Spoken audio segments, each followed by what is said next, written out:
Hi everyone. So this is a welcome video for all of my classes. So this is going to be a lot of general information and non-specific information, but welcome.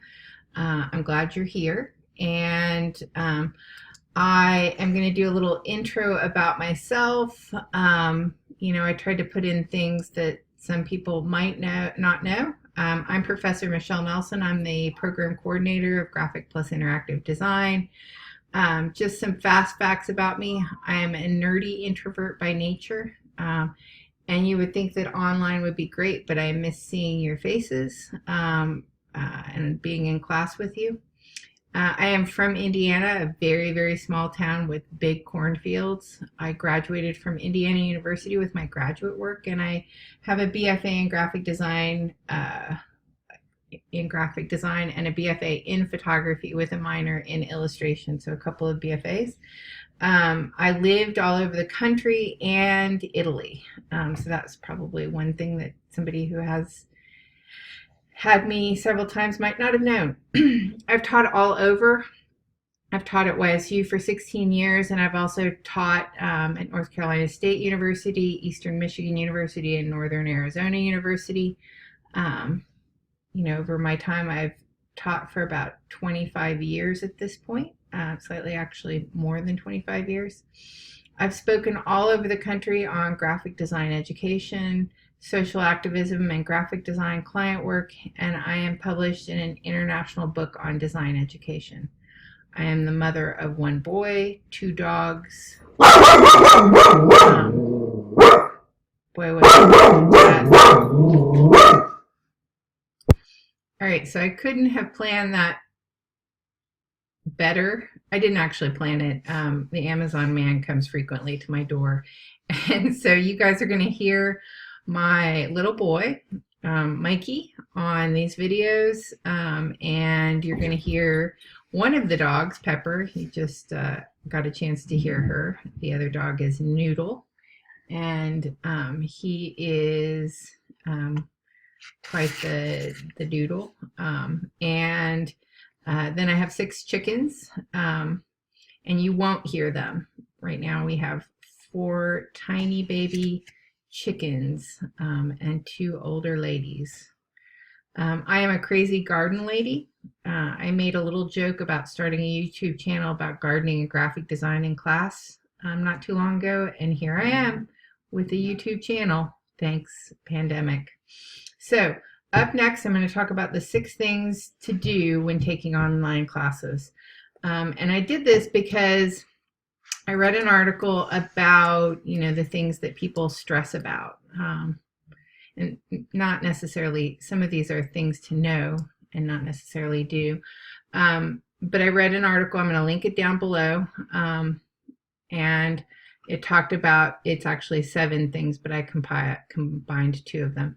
So technical issues. If you run into technical issues, YSU Help Desk is the first place to call. You can see that their hours are pretty generous, and they can help you through issues on your computer that don't relate to YSU and Blackboard. So for example, I've had a lot of students who've had software issues, and they've been able to help students get their software in order over the support line. They can actually remote into your computer and help you fix it. So remember to use them. I'm not a good person to contact when it comes to your technical issues because I'm only a Mac person.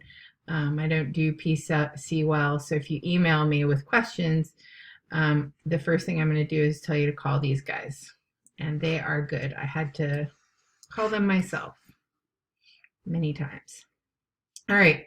So time management and motivation. I think this is something that we all struggle with. And my advice is the future is in your hands. So that's why I have this, you're drawing the ladder and you're going to climb it. This means more to you than it should mean to me. And it is in your future, so you have to dedicate yourself. I would schedule 8 to 10 hours of work time for class. When you think about it, that's not that unrealistic. I know some of you are thinking 8 to 10 hours. but you are in class with me for 6 hours if we were on campus. So you need to give yourself at least those 6 hours plus, homework time. And normally, they say that, you should schedule 3 hours of work time for every credit hour. So that would be 9 hours of homework time. I know that that doesn't happen, and maybe it does for some people. One of the things that I recommend is getting a calendar and writing in the times and dates that you're going to be working on this class throughout the week, and also when things are due for class. If it's better for you to have a digital reminder that sends you alerts, then put it on your phone. But know that this has a purpose, and if you're in this class, it's because you want to stay on track and climb the ladder for your future. My personal passion right now is Hamilton is on Disney Plus. I've watched it 3 times at this point. YouTube has it streaming for free. And while I've been working on putting classes together, I've been listening to it because it's very much like a verbal duel. So it gets me in a place where I'm thinking about battling this technology. So those are the things that I think. So that's number 2. Number 3 is this is the third thing that people are worried about: understanding course expectations. One of the things that I do is I'm very clear. I'll make a lot of these videos. They will not be as graphic as this one is, but I will make a lot of them. And it is so that you can understand my expectations. I also encourage you to read things twice. I put things in very quick little bites of information so that it's not laborious. Frankly, you could print a project sheet off or a day of works, off your Blackboard, and cross off the things as you post them. Ask questions. Ask all the questions. Ask them in advance. Make sure that you know what's due in 72 hours or 48 hours or whatever, so that you can ask the question at least 24 hours before you need to post something. If you don't, I wish I had moved this over here underneath these. Sorry, design obsessions. If you don't ask early enough, I may not get you that response back. I'm going to be very available Monday through Friday, 8 o'clock in the morning to 5 at night. I'm going to be making sure I'm trying to very quickly respond to you whenever I can, although sometimes that may not be possible. Over the weekends and in the evening, you may not get a very quick reply or a reply at all over the weekends. I'm trying to maintain a reasonable work life, considering that I'm working from home. So make sure that you answer those questions. So if you have a question over the weekend and you didn't answer it on Friday, like in a timely way, and you asked it, too late on Friday, I might not respond to it until Monday. So just be aware of that. It doesn't mean that I'm always going to do that. There are times I'm certain that I will make time to respond over the weekends. I just want to make sure that I'm not giving you false expectations. Lack of in-person interaction. I think we all miss this. But the good news is that I'll be doing a lot of video feedback for you. We will be doing mini critiques, and you guys have the ability to create a community. I could put together an area where you guys could, chat weekly, a discussion page that has nothing to do with anything graded. So if you want that, please reach out and let me know. You guys could share resources, for example. And I am planning on a couple of in-person times where I'm just going to be available and you guys can log on and we can chat about whatever we want to chat about. I thought that that was important so that we maintain some kind of, normalcy. during this really tough period. All right, number 5. Adapting to unfamiliar technology. We're all dealing with this. I can't tell you how many things that I've learned over the last couple of months to make sure that this classroom functions. I've learned how to have a YouTube channel, how to do thumbnails, multiple, pieces of software that are new and different for me. And also learning how to be effective online, which is not always an easy thing to do. So one of the things I will say is YouTube has your back when it comes to finding out information. I learned 10 years ago how to rewire my house, and I would say that it hasn't burned down yet. So that's good news. And you can practice, and that was a long time ago, you can practically Google or search anything in YouTube and find instructions on how to do it. I use YouTube as self-education. That's where I go to get news clips because I don't want to stare at news, all the time. And it's something that I do every single morning. I start every single morning with vitamins and a protein shake, and probably watching at least a half an hour of YouTube on various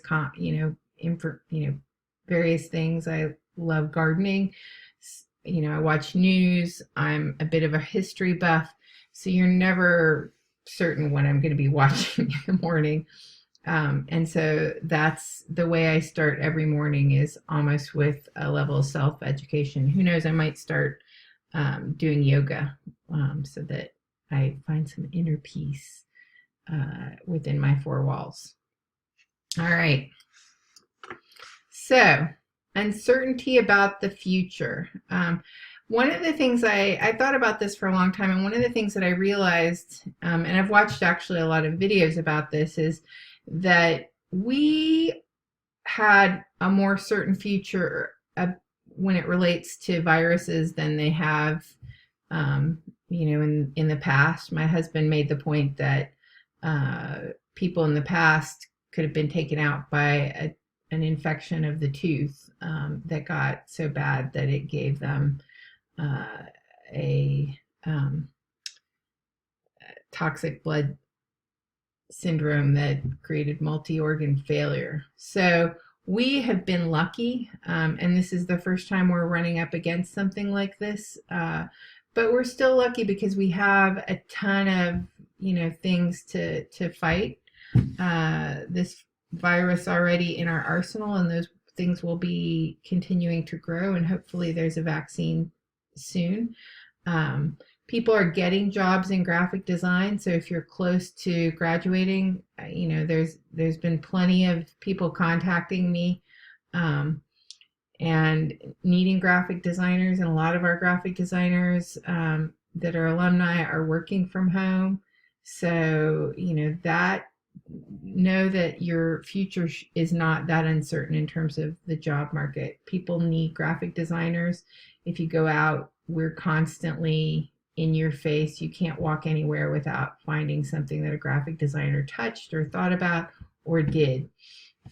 So you have some job security there, and the virus, I think, will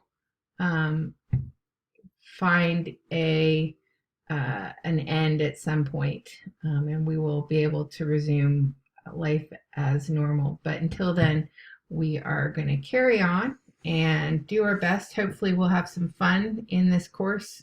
I know that online courses are challenging, and you miss all the nuances that happen in the classroom, but we will do our best and carry on. There will be another video following this in this day's posts, and that will be about the nuances of how the classroom works. So expect to see that soon. Thanks.